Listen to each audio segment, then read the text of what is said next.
আপনার জীবনের শ্রেষ্ঠতম রাত্রি, আপনার জীবনের সকল ভুল ভ্রান্তি মুছে ফেলার রাত্রি আপনারই দ্বার প্রান্তে। একটি রাত যা হাজার মাসের চেয়েও উত্তম, একটি রাত যা জীবন ভর ইবাদত করার চেয়েও উত্তম। লাইলাতুল কদর এমন একটি রাত যা হাজার মাস অর্থাৎ ৮৩ বছরের চাইতেও উত্তম। কত রকম ভুল ভ্রান্তিতে আমরা ডুবে আছি, অথচ আল্লাহ তাআলা আমাদের কারো জন্য লাইলাতুল কদরের মতো মহিমান্বিত রাত্রির দরজা বন্ধ করে দেননি। রাসূল সাল্লাল্লাহু আলাইহি ওয়াসাল্লাম বলেছেন, লাইলাতুল কদরকে রমাদানের শেষ 10 রাত্রিতে খোঁজো।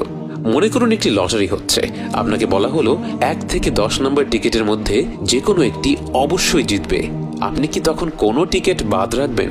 টিকিটের দাম যতই হোক না কেন, লটারি জেতার পুরস্কার তার থেকে লক্ষ গুণে বেশি। তাই এই বিরাট পুরস্কারের কথা চিন্তা করে আপনি 10টি টিকিটই কিন্তু কিনে ফেলবেন। অতএব আমাদের উচিত শেষ 10 রাত্রির প্রতিটি রাতে আমাদের শতভাগ প্রচেষ্টাটা করা। তার পাশাপাশি হয়তো যেই রাত্রিগুলির কথা বিশেষভাবে এসেছে, যেমন 27-এর রাত এবং বেজোর রাতগুলো, সেই রাত্রিগুলিতে আমরা বাড়তি কিছু আমল করতে পারি। কিন্তু অবশ্যই অন্যান্য রাত্রিগুলিতে, বিশেষ করে 27-এর পরের রাত্রিগুলিতে যখন খতম তারাবি শেষ হয়ে যায়, তখন যেন আমরা আমাদের ইবাদত কোনোভাবেই কমিয়ে না দেই।